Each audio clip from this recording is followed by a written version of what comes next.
l'Évangile éternel sur Radio Bonne Nouvelle. Je veux t'écouter, mon Père.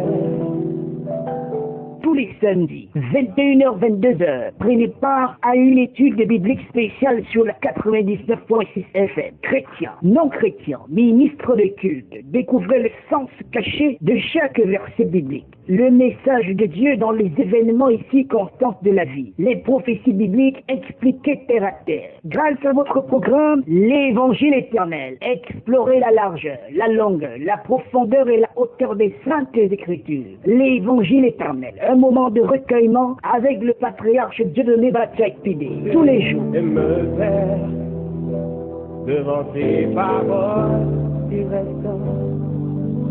Oh, ta parole est une semence. Proposez vos sujets et posez vos questions au numéro de téléphone 696 40 46 58 674 20 66 70. L'Évangile éternel sur Radio Bonne Nouvelle tous les samedis à partir de 21h. Je veux tout laisser derrière moi pour t'écouter encore et encore et me laisser guider par ta voix. Oui, elle vaut plus que l'or.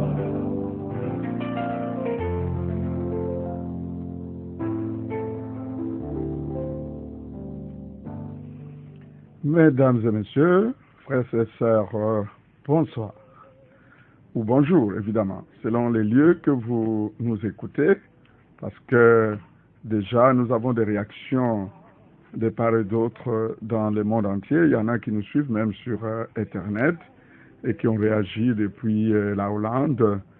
Voilà, et le monde est globalisé et Radio Bonne Nouvelle est écoutée partout. Voilà, Évangile éternel, votre programme. Ici, nous avons l'honneur de vous présenter la parole de Dieu dans toute sa pureté et dans toutes ses 4 dimensions. Préfère t'écouter et me taire devant tes paroles qui résonnent. Oh, ta parole est une semence. Voilà, sur le plateau, vous avez votre serviteur, le patriarche Dieudonné Batchak-Pidé, apôtre et docteur de l'Évangile éternel, pour vous servir ce soir. Et nous avons à la technique notre puissant frère Noël, voilà, qui nous assiste puissamment à partir de la technique. Et ce soir, nous avons encore cet honneur de parler de l'Évangile éternel. Et nous allons évidemment continuer sur les lancers de la fois passée. Et voilà, déjà peu à peu, je sais que nous commençons à nous habituer avec notre programme et nous savons que c'est un programme d'enseignement. Nous allons prendre une bonne partie pour nous enseigner ce qu'il nous faut connaître de l'Évangile éternel ce soir. Et évidemment, chères auditrices et auditeurs, vous aurez votre temps à vous pour poser des questions. Voilà, dans les 15 dernières minutes. Et nous verrons, par la grâce de Dieu, ce que Dieu pourrait nous faire. Vous savez également que vous pouvez juste nous appeler pour nous proposer un sujet, un thème sur lequel vous voudriez bien que nous puissions vous présenter la version de l'Évangile éternel. Que Dieu vous bénisse. Nous allons élever nos voix vers Dieu parce que la prière, c'est tout pour nous. Et nous savons que le Seigneur a commencé par la prière, il a fini par la prière pour recevoir le message de ce soir. Nous prions au nom de Jésus-Christ. Seigneur, que nos chers auditrices et auditeurs du monde entier qui écoutent Radio Bonne Nouvelle soient bénis ce soir parce que c'est le temps de l'Évangile éternel, le temps de la bénédiction, le temps de la révélation du Dieu vivant. Au nom puissant de Jésus. Amen. Oh, c'est plus que l'or, plus que l'or, plus que l'or. Oh, elle me restaure. Bien-aimés, la fois passée, nous commencions à parler de l'Évangile éternel. Nous avons là une occasion, une grande occasion, une occasion en or pour écouter la parole que Jésus prêchait quand il était sur la terre. Vous avez sans doute lu dans la parole où plusieurs espions étaient envoyés pour espionner Jésus, pour l'écouter, pour chercher à trouver quelques motifs d'accusation dans la doctrine qu'il prêchait. Et voilà, la plupart des fois, les gars venaient et ils étaient abasourdis, ils étaient étonnés. Et la plupart des fois, ils disaient, jamais personne n'a parlé comme cet homme. Voyez-vous, qu'est-ce que Jésus disait bien pour que des gens en rentrant disent, personne n'a jamais parlé comme cet homme. Et quelquefois, on dit, ils étaient frappés par sa doctrine. Parce qu'en fait, Jésus est apparu avec une doctrine nouvelle, une doctrine qui n'existait pas sous cette forme-là, évidemment. Ils ont eu des grands rabbins, des grands docteurs, des scribes qui leur ont parlé, qui ont décortiqué la loi de Moïse. Mais quand Jésus est venu, il a parlé d'une manière que personne n'a jamais entendue avant cela. Évidemment, il s'agissait de l'évangile éternel. Vous allez remarquer que quand on libère l'évangile éternel à grande vitesse, à grand débit, on se demande si cette parole-là existe bel et bien. C'est justement cette parole que le Seigneur nous donne la grâce de partager encore avec vous ce soir. La fois passée, nous avons commencé à essayer de comprendre les concepts. Parce que l'évangile éternel, un certain nombre de questions évidemment se posent. Pourquoi l'évangile éternel? Pourquoi insister sur le mot évangile éternel? Pourquoi cette appellation? Est-ce que déjà c'est biblique? Est-ce que cet évangile éternel est différent des autres évangiles? Nous savons que nous entendons souvent parler de l'évangile du salut, de l'évangile des miracles, de l'évangile de la croix, de la bonne nouvelle. Est-ce que l'évangile éternel est différent de cela? Ce sont là les questions qui sont les nôtres dans ces débuts pour que nous puissions définir les concepts. Parce qu'une fois les concepts définis, ça devient facile. Maintenant, nous allons nous étendre de long à large. Nous allons parler sur des thèmes différents, mais en utilisant les scans de l'évangile éternel. Donc, les scans en 4 dimensions, et vous verrez que véritablement, Dieu nous a visités. Alors, la fois passée, pour résumer, nous avons vu beaucoup de choses, mais nous allons juste résumer le plus important, parce que nous allons nous y appuyer pour essayer de pousser de l'avant ce soir. Et là, nous étions en train de parler de Dieu lui-même.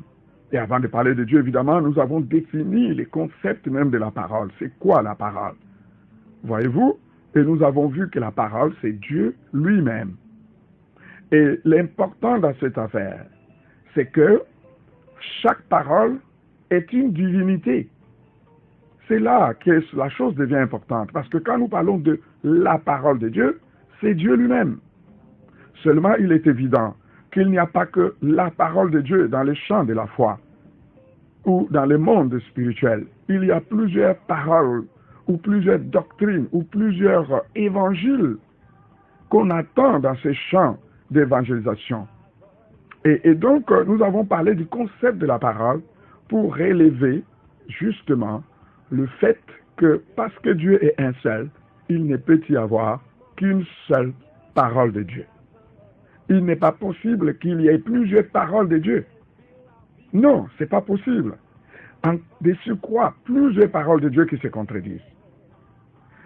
Il n'y a qu'une seule parole de Dieu qui est Dieu lui-même.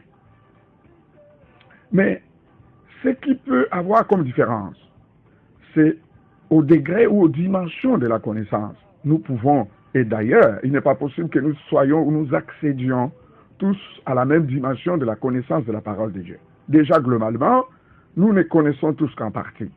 Et maintenant, donc, les uns des autres, nous sommes différents dans ces degrés de connaissance-là. Ça, c'est acceptable. Mais nous sommes aussi différents dans un autre aspect de la chose, c'est-à-dire dans les degrés de foi que chacun peut avoir en cette unique parole de Dieu.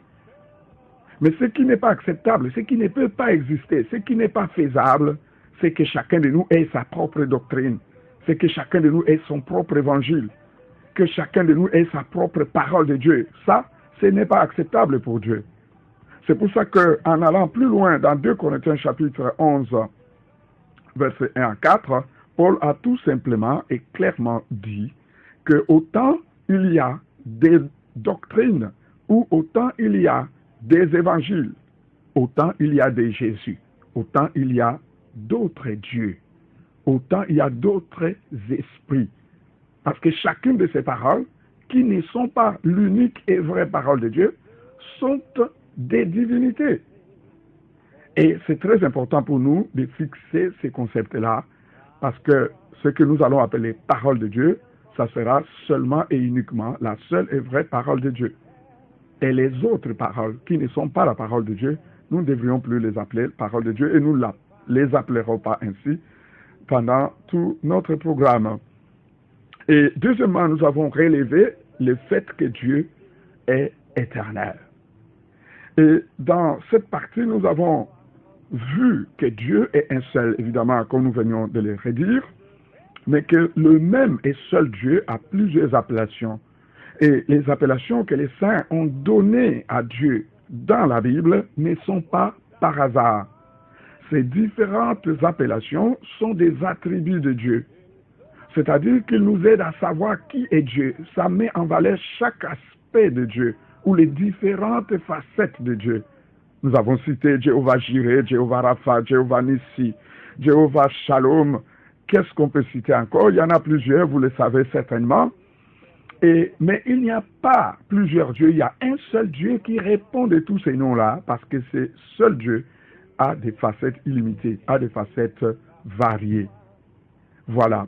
Mais nous avons noté également que toutes ces appellations sont fondées sur un mot qui est un dénominateur commun, Jéhovah, c'est-à-dire l'Éternel. Quand nous parlons de l'Éternel Rapha, ou l'Éternel qui nous guérit, l'Éternel ou Jéhovah Nissi, l'Éternel ma bannière, il y a toujours un dénominateur commun, c'est éternel. Et en essayant d'entrer en profondeur, nous avons vu que ce mot éternel, évidemment, c'est un tétragramme que Dieu a révélé à Moïse, quand Moïse avait besoin de savoir qui était le Dieu qui lui parlait et qui lui donnait l'ordre d'aller libérer le peuple d'Israël, parce qu'il allait avoir affaire avec les anciens d'Israël, et il se devait de savoir de quel Dieu il s'agit. Et donc Dieu lui dit, Jésus, c'est lui qui suit. Il lui donna un tétragramme, donc 4 lettres, qui étaient prononçables et qui sont évidemment traduites par éternel. Maintenant, la prononciation du mot s'est perdue, nous a échappé avec le temps. Et depuis, on a essayé de la retrouver, n'est-ce pas, en ajoutant des voyelles, et nous avons la restitution de ces 4 tétragrammes sous forme de Jéhovah, ou de Yahweh, ou Yahweh, ainsi de suite, mais rien n'est moins sûr. Nous nous posions même déjà la question de savoir pourquoi Dieu peut avoir laissé son nom, ou la prononciation de son nom disparaître. Nous allons y revenir un peu plus tard, parce que nous avons vu que la réponse est un grand mystère, et cela nous intéresse, et c'est quand nous serons déjà de plein pied dans la chose, dans l'évangile éternel, que nous allons chercher à répondre à cette question. Pourquoi la prononciation du nom de Dieu a disparu? Mais le plus important pour nous ici, c'était de savoir que ces mots-là, ou ces noms de Dieu, c'est traduit par éternel. Donc, nous en connaissons la signification. Et ça, c'est un aspect important. Maintenant, Dieu est éternel, mais qu'est-ce que cela veut dire? Parce que c'est là que Dieu est sublime, c'est là que Dieu est unique. Éternel veut dire qu'il n'a pas de commencement ni de fin. Et c'est là que Dieu devient terrible. Nous avons aussi ajouté, parce qu'il s'agit juste d'une petite révision, nous avons ajouté qu'il n'est pas possible de parler de l'éternité de Dieu si nous ne prenons pas en compte les 3 attributs de Dieu qui sont la toute-puissance de Dieu, l'omniprésence de Dieu et l'omniscience. En combinant les 3 attributs-là, nous pourrions avoir une idée sur ce que veut dire éternel. Éternel veut dire que Dieu est tellement puissant et tout puissant au point de s'être créé lui-même depuis le jour qui n'a pas eu de commencement. Et que ce Dieu du fait toujours de sa toute-puissance et partout à la fois, il connaît tout et il demeure le même jusqu'à l'éternité.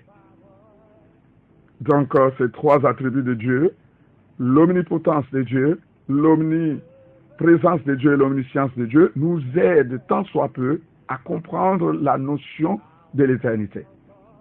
Dans Ecclésiaste chapitre 3, le Seigneur nous dit qu'il a mis dans les pensées de l'homme, évidemment dans le cœur de l'homme, les pensées de l'éternité. Voyez-vous, quoique l'homme ne soit pas en mesure de comprendre la chose dans sa totalité. Il n'est pas possible pour nous de comprendre l'éternité dans sa totalité. Mais le fait est que nous ne pouvons pas faire sans l'éternité. Vous voyez, même dans les mathématiques, nous ne pouvons pas faire les maths sans l'infini, sans plus ou moins l'infini. C'est impossible, littéralement impossible. Nous sommes obligés de faire avec. C'est ainsi que dans la foi également, dans le domaine de la foi, il n'est pas possible de commencer même de parler de la foi si nous ne parlons pas de l'éternité de Dieu. En un mot, Dieu est éternel, veut dire que Dieu s'est créé lui-même depuis les temps indéfinis, depuis des temps qui n'ont pas eu de commencement, et qu'il est le même partout à la fois et pour l'éternité. Voilà. Et qu'est-ce que nous pouvons encore ajouter? Nous pouvons ajouter le fait que, étant donné que Dieu est éternel et que Dieu est la parole, il devient évident que la parole elle-même est éternelle. Et c'est là que nous avons vu les origines du mot évangile éternel. Parce que la parole, c'est l'évangile. Voyez-vous? L'évangile est la parole de Dieu, l'unique parole de Dieu, et donc cette parole-là est éternelle, comme Dieu lui-même est éternel. Voilà un peu, en résumé, ce que nous pouvons dire de ce que nous avons vu. Et c'était important pour nous, parce que maintenant, nous allons essayer de pousser un tout petit peu plus loin et de comprendre que l'évangile éternel, en soi, selon Éphésiens chapitre 3 à 10, la Bible nous dit clairement que la parole de Dieu est une sagesse infiniment variée. Voilà, la sagesse de Dieu ou la parole de Dieu, une sagesse infiniment variée, c'est-à-dire une sagesse qui a des facettes illimitées, qui a des facettes à l'infini. Voyez-vous, même en disant cela, on voit déjà l'aspect éternel de la parole, l'aspect éternel de l'évangile, c'est-à-dire dans ses ramifications infinies, dans ses facettes infinies. Et c'est très important de voir cela. C'est pour cela également que quand nous allons dans la Bible, nous allons remarquer que la parole de Dieu, l'unique parole de Dieu, l'unique évangile de Jésus-Christ a plusieurs appellations, justement selon les différentes facettes que cette parole ou cette unique parole a. Alors, vous verrez par exemple qu'on appelle cette parole l'évangile, évangile tout court.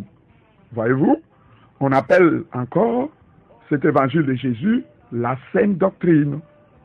On appelle encore cet évangile l'évangile éternel, évidemment, comme nous en parlons ici. On appelle encore cet évangile le mystère du Christ. On appelle le même évangile la doctrine du Christ. On appelle le même évangile la science des saints. Voilà. On appelle le même évangile les trésors cachés. Autant pour moi, on appelle le même évangile la plus belle perle. On appelle le même évangile le vrai évangile, ou l'ancien évangile, ou encore l'évangile de la vie comblée, ou encore l'évangile de la croix, l'évangile de la sanctification.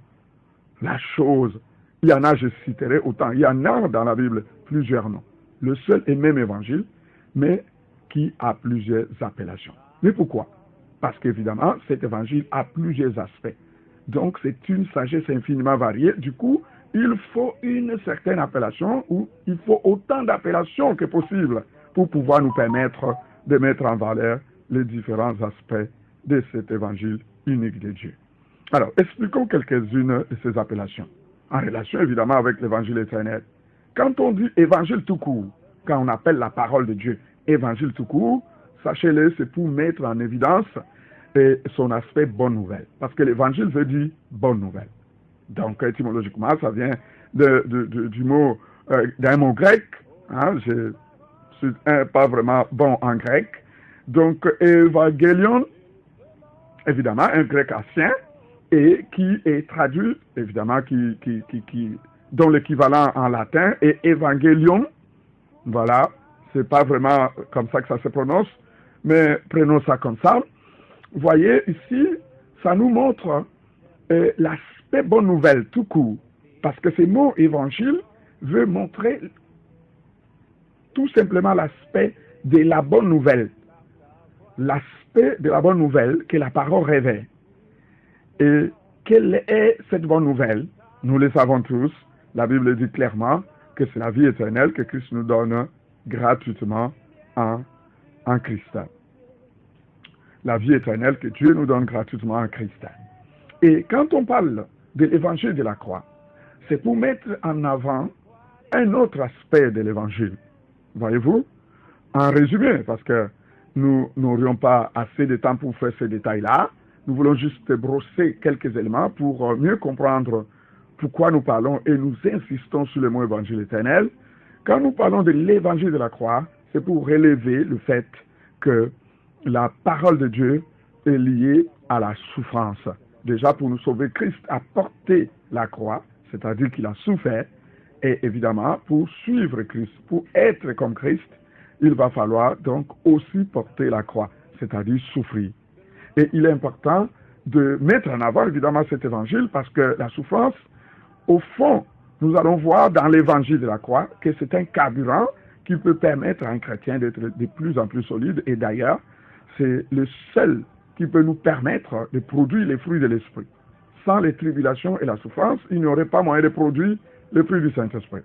Et c'est très important, l'évangile de la croix. Et malheureusement que aujourd'hui, nous avons de moins en moins le temps d'écouter ces genres d'évangiles et les marchés de la foi, s'il faut l'appeler ainsi, est inondé par des évangiles qui n'en valent pas vraiment la peine, par des paroles, d'autres évangiles que nous allons même aussi citer à la fin de l'émission d'aujourd'hui. Voilà. Donc, l'évangile de la croix, c'est l'aspect de la souffrance de l'évangile. Voilà, la souffrance qui ne doit pas être un découragement, mais qui doit être un moteur pour nous, qui doit être un élément qui nous permet d'avancer. Maintenant, quand on parle de l'évangile, sous les termes des saintes doctrines, on relève un aspect particulier de l'évangile, c'est l'aspect doctrinal, l'aspect scientifique de l'évangile.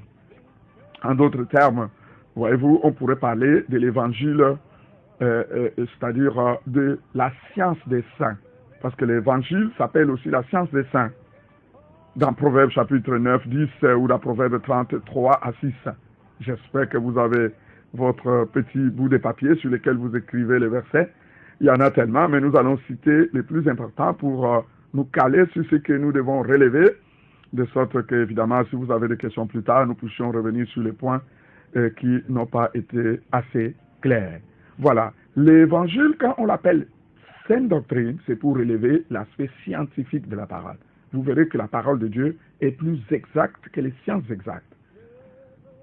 Et c'est très important pour nous de comprendre cela. Nous savons qu'il y a les maths, il y a les physiques, tout ça, ce sont des sciences exactes. Mais il y a une science qui est plus exacte que les sciences exactes. C'est la parole de Dieu. Ça ne supporte pas des ajouts ou des retraits. C'est cet aspect-là qu'on appelle la sainte doctrine. Aussi, Paul nous dit-il qu'au temps de la fin, les temps que nous vivons, les hommes ne supporteront plus la sainte doctrine, c'est-à-dire la parole dans sa pureté, dans toute sa pureté, mais les hommes vont se former une foule de docteurs pour leur dire des choses qui leur plaisent à leurs oreilles. Voilà. Mais évidemment, les saints ou ceux qui aiment Dieu agiront aussi avec fermeté, parce que dans ces temps, nous aurons la différence entre ceux qui aiment Dieu et ceux qui ne l'aiment pas. Et nous sommes de ceux qui aimons Dieu. C'est pour ça que nous sommes là ce soir, ensemble en train de parler, de partager, de nous recueillir autour de la parole éternelle de Dieu. Voilà, entrons un peu dans la chose même maintenant, parce que nous parlons de l'évangile éternel. Nous avons déjà relevé l'aspect de ses origines. Pourquoi ou d'où vient le nom évangile éternel? C'est parce que l'évangile est éternel, parce que l'évangile n'a pas de commencement ni de fin, et que l'évangile a des aspects comme Dieu lui-même, a autant d'aspects que Dieu lui-même, étant donné que l'évangile, c'est Dieu lui-même. Maintenant, lisons quelques versets. Nous allons prendre Apocalypse chapitre 14, verset 6, que nous lisons ici au nom de Jésus. Je vis un autre ange qui volait par le milieu du ciel, ayant un évangile éternel, pour l'annoncer aux habitants de la terre, à toute nation, à toute tribu, à toute langue et à tout peuple. Apocalypse chapitre 14, je répète, verset 6. Voyez-vous, Jean a vu un ange, un autre ange, qui avait un évangile éternel et qui l'annonçait aux habitants de la terre. Ce verset est très très important pour nous quand nous parlons de l'évangile éternel, parce que ce sont là les quelques rares versets dans lesquels on peut trouver littéralement dans la Bible la mention évangile éternel. Mais ce n'est pas pour autant pour dire que c'est de là que la chose vient. Vous savez, la critique de ces versets, c'est que plusieurs pensent que cet évangile éternel dont il est question dans Apocalypse 14, verset 6, est un évangile qui n'est pas encore arrivé. Voyez-vous? Parce que, évidemment, Apocalypse 14, 6 parle d'une époque ou d'une saison qui n'est pas la nôtre. Là, nous sommes déjà au-delà de l'enlèvement de l'Église. L'enlèvement de l'Église a déjà lieu parce que dans l'Apocalypse, au chapitre 4, verset 1er, on peut voir déjà l'enlèvement de l'Église par le fait qu'on ait pris Jean et qu'on l'ait enlevé au ciel. Maintenant, à partir de Apocalypse 5, si vous voyez encore l'Église sur la terre, évidemment, ce ne serait qu'une erreur. C'est clair donc que Apocalypse 14 nous parle d'un temps qui n'est pas le nôtre. Mais pourquoi nous prenons les versets là? Ce n'est pas pour dire que c'est le seul verset qui parle de l'évangile éternel, mais c'est pour relever le fait que l'évangile éternel est bel et bien biblique. Mais quand on suggère, ou plutôt quand on pose la question en disant pourquoi vous revendiquez un évangile qui va venir dans l'Apocalypse 14 pour ces temps-ci qui est le temps de la grâce, alors que l'évangile dont il est question d'Apocalypse 14 est un évangile à venir. Évidemment, la réponse est simple. Regardez bien, on nous parle bien de l'évangile éternel, c'est-à-dire d'un évangile qui n'a pas eu de commencement ni de fin. Comment pourriez-vous dire que cet évangile est un évangile qui n'est pas encore là, mais qui est à venir?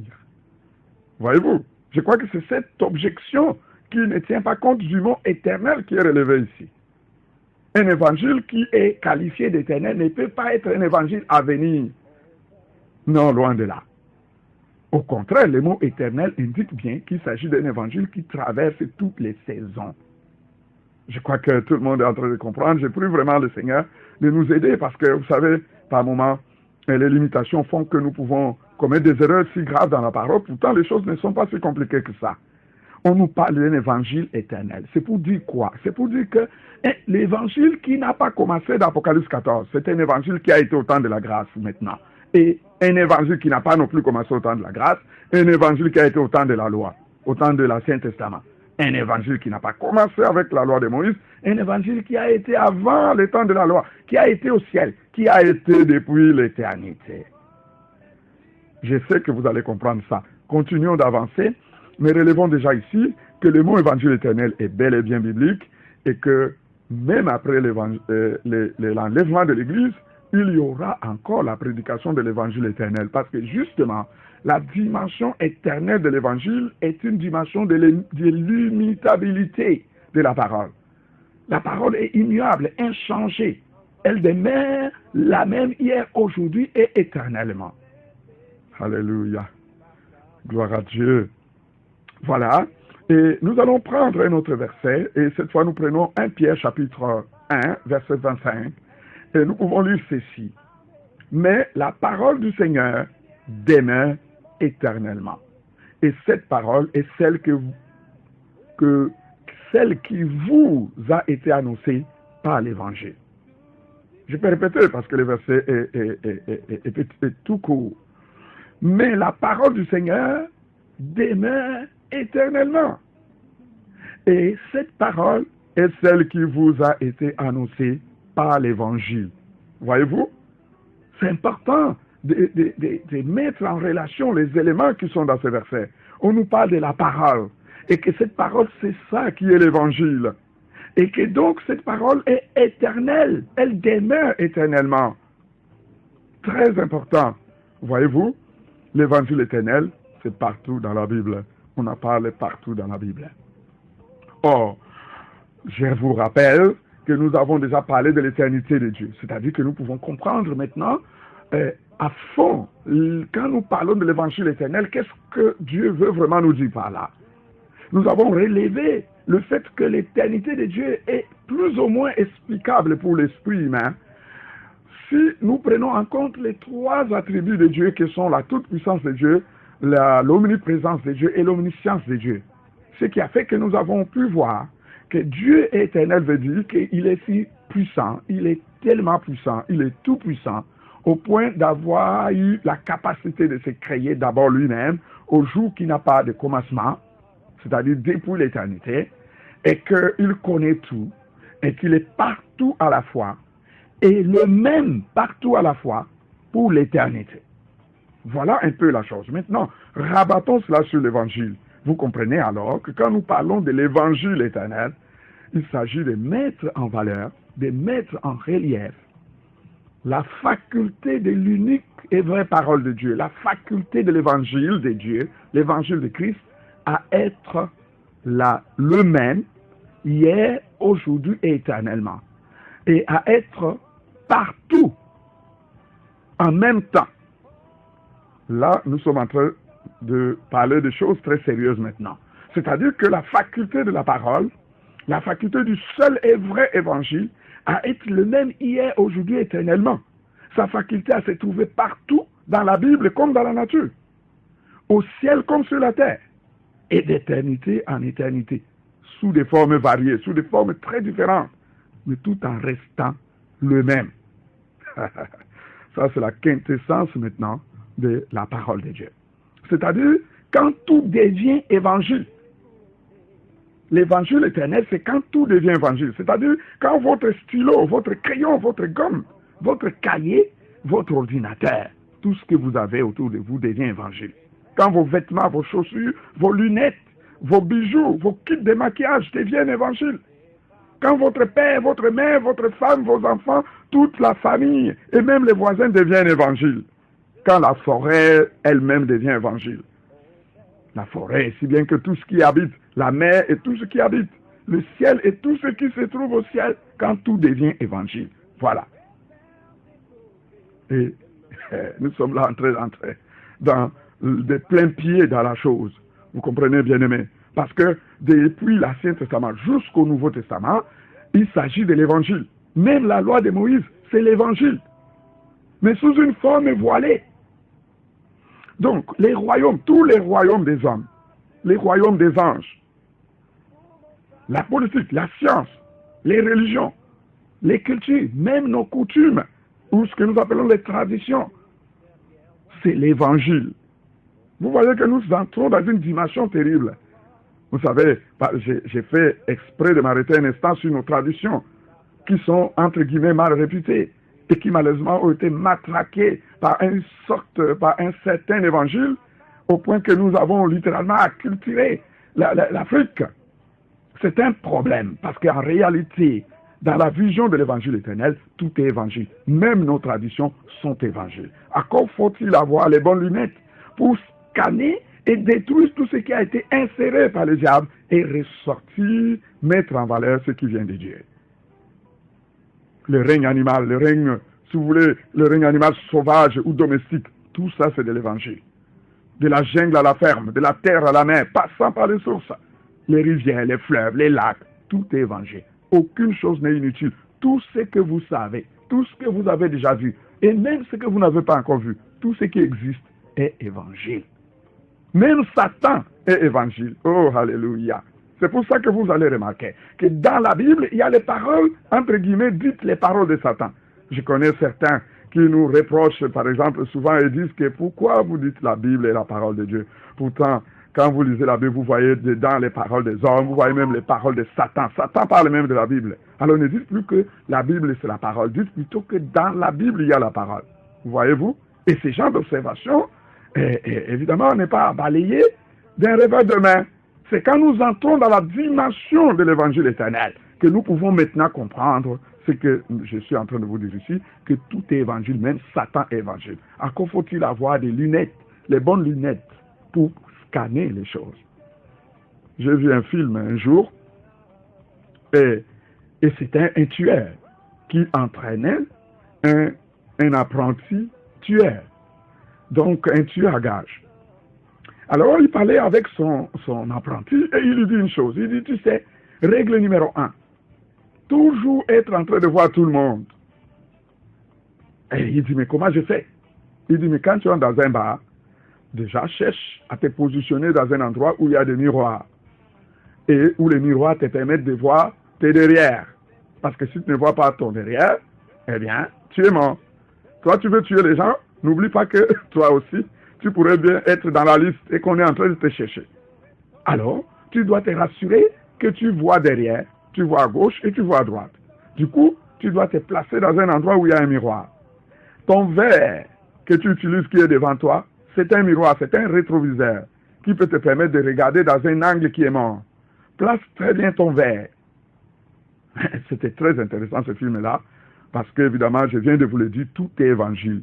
Quand vous allez entrer dans la dimension de l'évangile éternel, vous verrez que dans tout et partout là où vous êtes, vous allez désormais être en mesure de saisir la parole de Dieu qui se dégage. Qu'est-ce que ça veut dire? Vous remarquez que cet homme voit ses ennemis partout. Et il utilise même des miroirs qui lui permettent de voir derrière.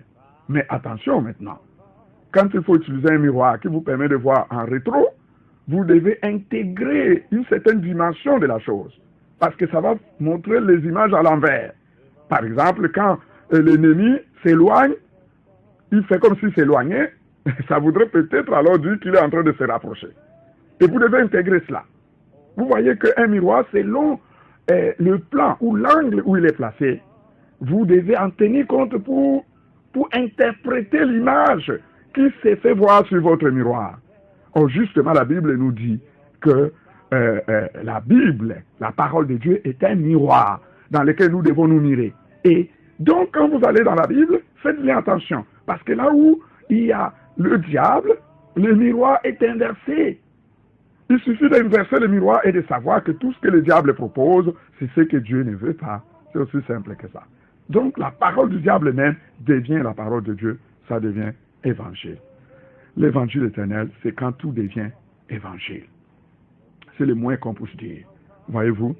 Et quand vous lisez la Bible, ou vous regardez dans la nature, et que vous n'arrivez pas à voir Christ, quand vous regardez dans votre coutume, vous ne voyez pas Christ.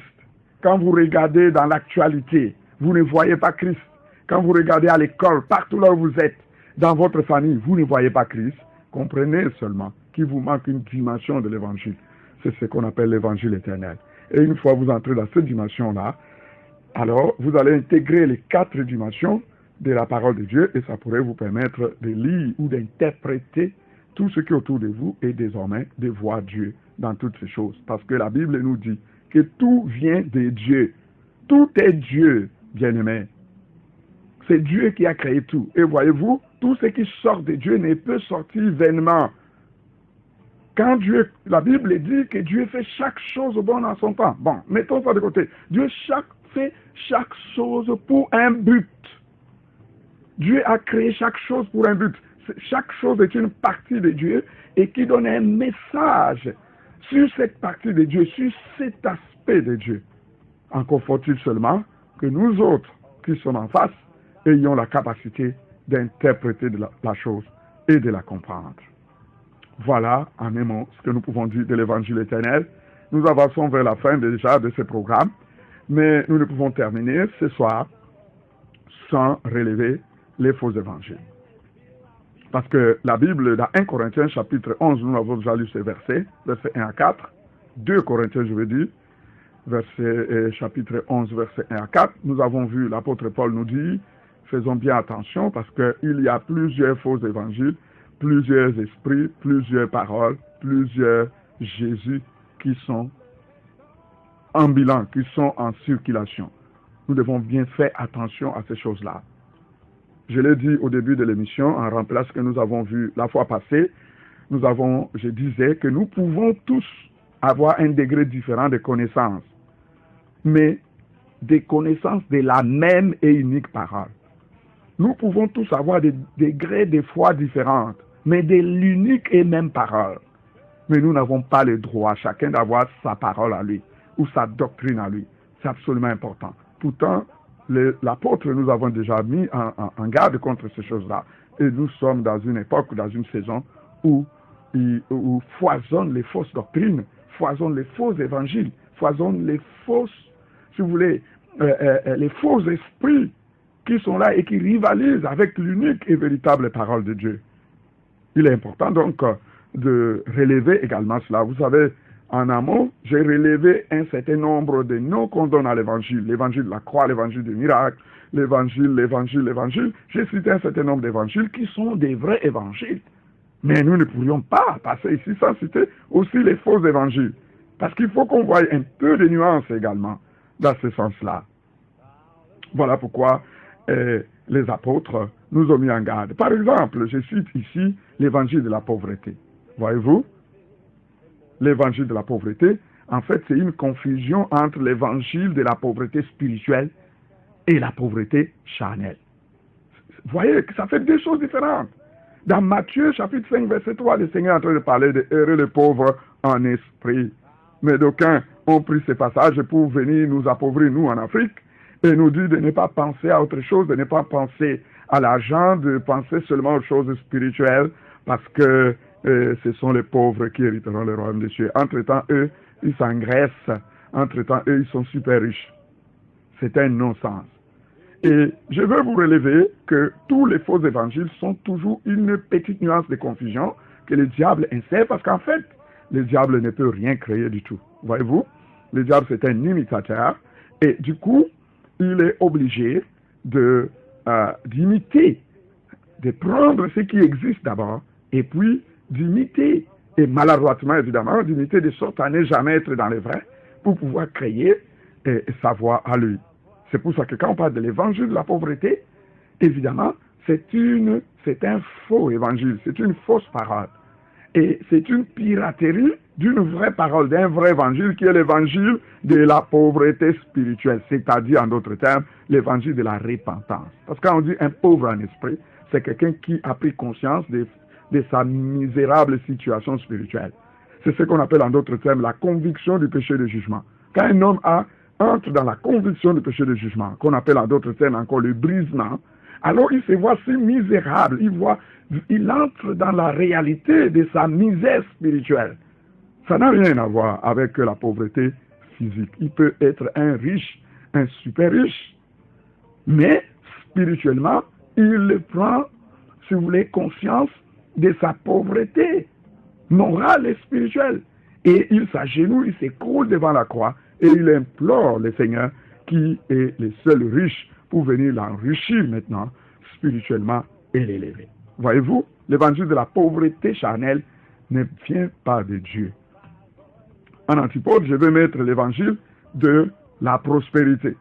Même l'évangile de la prospérité ne vient pas de Dieu. Gloire à Dieu, il y a un certain nombre de grands serviteurs de Dieu, disons ça comme ça, qui ont commencé à se repentir. Voyez-vous, nous avons, je crois, certains témoignages qui ont circulé de Bénin, qui se repentaient d'avoir prêché pendant assez longtemps l'évangile de la prospérité qui est loin d'être l'évangile de Dieu. C'est évident. L'évangile de la prospérité ne vient pas de Dieu. C'est une piraterie de l'évangile de Dieu qu'on appelle en réalité l'évangile de la vie comblée. Voyez-vous, dans Jean 10, Jésus dit, je suis venu afin que les brebis aient la vie et qu'ils l'aient en abondance. Il faut bien comprendre la parole. Il ne dit pas qu'il est venu pour que les brebis aient les choses de la vie en abondance, loin de là. Il dit qu'il est venu pour que les brebis aient la vie elle-même en abondance. Ça fait une grande différence. Avoir la vie elle-même en abondance et avoir les choses de la vie en abondance. Vous pouvez avoir les choses de la vie en abondance, c'est ça la prospérité financière, matérielle, ainsi de suite, et n'avoir pas la vie elle-même. ne la voient même pas du tout être dans la mort. Maintenant, et comme c'est très proche, on fait une petite confusion, et voilà, et on parle maintenant de l'évangile de la prospérité, mais sous couvert de l'évangile de la vie comblée. Nous devons savoir faire ce genre de distinction-là et de bien comprendre la nuance. Voilà, je crois que nous sommes déjà arrivés à 21h46, et ce qui veut dire que nous sommes, les micros, si vous voulez, le téléphone est ouvert pour recevoir vos questions sur le message d'aujourd'hui et pourquoi pas aussi le message d'hier. Nous avons reçu plusieurs questions, ou plutôt observations d'ailleurs, de ceux qui nous ont suivis du côté de Bepanda, par exemple, du côté aussi d'Aqua, de Ngodi en particulier. Et en passant, nous faisons coucou à tous nos auditeurs et auditrices qui nous suivent à Bonéja, à Ngodi, là où nous nous réunissons. Et mais nous avons aussi des gens qui nous ont appelés de très loin et qui nous suivent de si loin, donc de la Hollande. Je crois que il y en a d'autres certainement qui nous suivent de partout dans le monde, qui suivent Radio Bonne Nouvelle sur Internet. Et aussi, ils peuvent nous appeler, voilà, et nous pourrons répondre s'il y a une question ou s'il y a des suggestions ou s'il y a même des propositions, des thèmes sur lesquels nous devrions parler, nous devrions nous pencher dans les temps à venir. Le micro est désormais à votre disposition. Vous avez la priorité. Voilà, les téléphones, c'est les 6 96 40 46 58. Je répète, 6 96 40 46 58. Et nous avons aussi pour MTN 6 74 20 66 70. Je répète, 6 74 20 66 et 70. Voilà, vous pouvez déjà appeler et nous allons vous prendre la priorité. En attendant, nous allons continuer à parler de l'évangile, les faux évangiles. Il y en a encore quelques-uns que nous pourrions citer. L'évangile du royaume éternel de Dieu sur la terre. Voyez-vous, vous avez certainement déjà entendu parler. Vous savez, dans notre émission, nous allons faire un effort de ne pas citer les noms des frères, parce que nous ne sommes pas là pour diviser l'Église. Vous savez, nous avons commencé à préciser des concepts tels que l'unicité de la parole. L'unicité de la parole, ça veut dire l'unicité de Dieu. Et c'est très important, la division ne vient pas de Dieu. Et nous croyons, comme nous venions de le dire, que chacun peut avoir une dimension donnée de connaissances qui pourrait être plus profonde ou superficielle. Et voilà, nous avons un appel et nous prenons ici. Voilà. Bonsoir. Bonsoir, bonsoir. Oui, je n'ai jamais suivi votre émission, c'est la première fois, ça passe tous les jours? Bon, l'émission passe tous les samedis à partir de 21h. Voilà, nous avons de 21h à 22h. Oui, mais je vous ai entendu parler de ceux qui ont suivi hier, et c'est pour ça que je suis assez étonné. Ok, je crois que c'était un lapsus. C'était pour dire la fois passée, ou le samedi passé. D'accord. Voilà. Déjà, vous êtes le bienvenu. Est-ce que vous pouvez nous donner votre nom, s'il vous plaît? Pardon? Est-ce que vous pourriez nous donner votre nom? Ah, ok, oui, je m'appelle John. John depuis Bonabéry. Oh, John, frère John, vous êtes le bienvenu. Voilà. Nous sommes tout à vous. Oui, j'ai suivi avec intérêt la prêche qu'il y a eu aujourd'hui, mais j'ai trouvé ça très intéressant. Amen. Très intéressant, je pense que effectivement il est de notre intérêt de comprendre que Dieu reste le même Amen. et que sa parole, sa volonté, son idée, son esprit créatrice dès le début Amen. de notre création à nous reste la même de toute façon, et définitivement. Donc effectivement, son évangile ne peut pas changer, sa parole ne peut pas changer, et je crois que le message nous rappelle qu'il faut que nous ayons envie de nous examiner. Amen. Il me semble que nous sommes dans des temps difficiles où je ne sais pas si c'est le plaisir de la chair ou bien si c'est l'envie de posséder, l'envie de vivre sa vie, fait en sorte que on se laisse souvent très facilement emporter par des évangiles qui nous intéressent plus parce que justement ça nous permet, ça nous autorise un certain nombre d'attitudes que l'évangile même de Dieu. L'évangile de Dieu étant un évangile, bien qu'il soit terriblement beau, qu'il soit facile à mettre en pratique, nous semble très contraignante. Je ne comprends pas la difficulté qu'il y a à voir les autres comme des égaux, voir tout le monde comme des frères, voir tout le monde comme des amis. Je ne comprends pas pourquoi est-ce qu'il faudrait forcément qu'on ait en tête qu'on est supérieur aux autres, que les autres doivent être des esclaves ou bien des, je sais pas, en tout cas des inférieurs d'une manière ou d'une autre. Je ne comprends pas cette attitude de l'homme à tellement aimer le pouvoir. Je comprends pas ça. Mais c'est totalement en dehors de l'esprit de l'évangile. Moi, je pense que ce message, c'est un message qui va nous rappeler que cette lutte tout le temps là, pour la possession, l'évangile de prospérité est toujours en train de se dire il faut qu'on ait plus, au point d'oublier même l'être humain, les gens qui on se rend même pas compte, on entre dans une bulle là. Moi, je crois qu'il faut que les gens essaient de se réveiller. Dans un message comme celui de ce soir, qui est courageux, parce que parler de dire que l'évangile de la prospérité n'est pas un évangile, un bon évangile, c'est se mettre en face de plusieurs congrégations là, qui actuellement vivent grâce à ça. Heureusement qu'on n'est pas dans les pays où les gens posent des bombes et tout ça, sinon peut-être votre congrégation aurait été attaquée pour des choses comme ça. Mais bon. À Dieu ne plaise. Voilà. Amen. Passons. Mais il faut que les gens essayent de se ressaisir. Je crois qu'un bon message de vérité comme ça peut nous aider ce soir à avoir une bonne nuit de sommeil. Donc je souhaite à celui qui est en train de servir directement au micro une bonne soirée et que Dieu le bénisse. Merci beaucoup. Merci à vous, Frère John. De Bonabéry. Vraiment, vous restez un des nôtres et restez fidèles évidemment à Radio Bonne Nouvelle et à notre émission Évangile éternel. Et désormais, nous sommes une famille. Et voilà, une très belle observation de notre frère. Je crois que tout le monde a suivi. Et nous sommes vraiment touchés parce que le frère ne comprend pas pourquoi nous voulons toujours avoir ce genre d'évangile. Voilà. Et je dirais même aussi, si vous observez bien, qu'est-ce qui est prospère finalement aujourd'hui? C'est vraiment l'Église ou c'est un certain nombre de gens? Ou les pasteurs?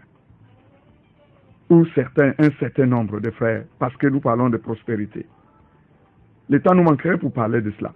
Mais si vous observez bien, l'Église aujourd'hui qui parle de la prospérité, ça en éloigne grandement. Parce que si on prend l'Église dans son ensemble, l'écrasante majorité est pauvre. Cet évangile de la prospérité fait déjà environ 20 ans, et même bien plus. Parce que c'est un évangile qui a commencé un peu timidement, mais déjà dans les années 90, ça a commencé légèrement, où, voilà, c'est un évangile qui doit être sorti vers ces années-là, ou légèrement dans les années 80, mais en tout cas vers les années 90.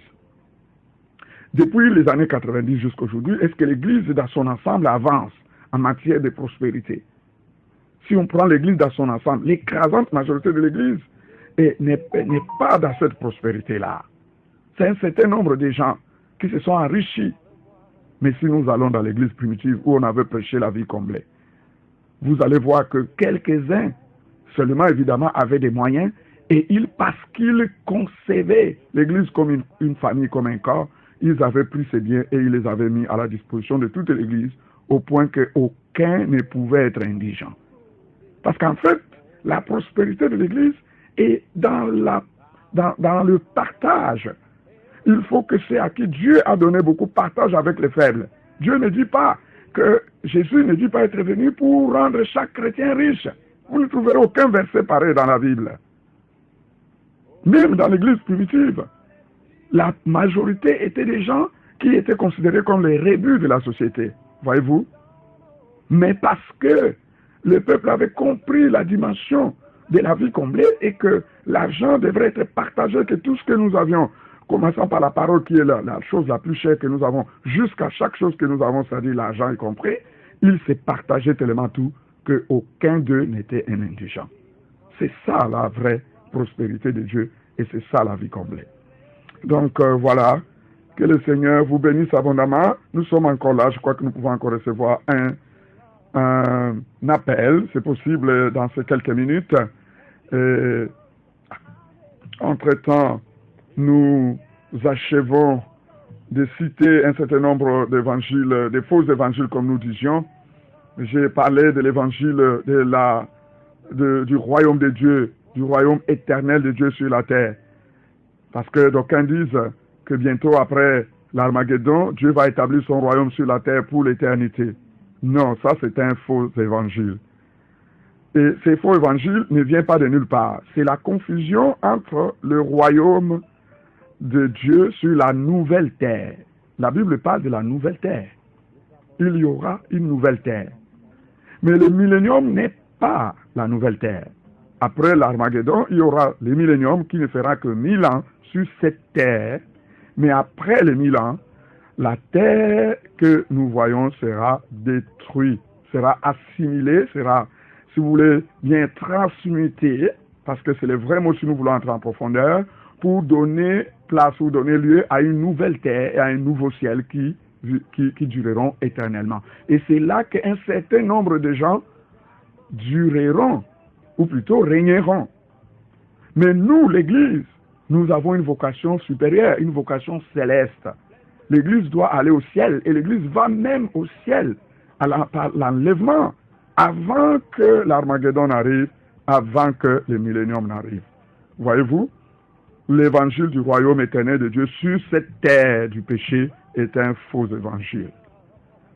L'évangile de Jésus revenu en chair dans ces temps de la fin, c'est un faux évangile. Aujourd'hui, il y a des dieux, il y a des prophètes dieux.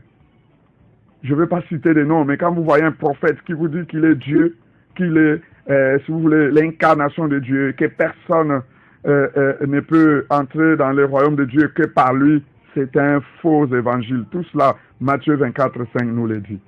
Voilà autant de faux évangiles que nous devons mettre de côté, parce que ce sont des lourds ravisseurs qui les amènent, et ces évangiles sont des nouveaux dieux ou des faux dieux, des faux Jésus que nous devons combattre. Que le Seigneur vous bénisse abondamment.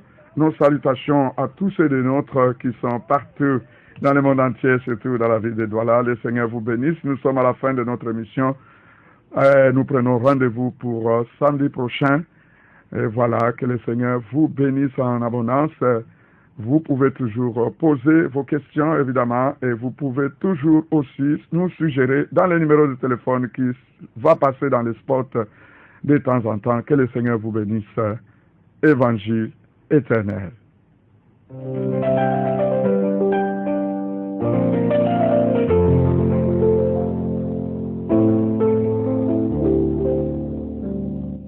L'Évangile éternel sur Radio Bonne Nouvelle. Je veux déposer au Père.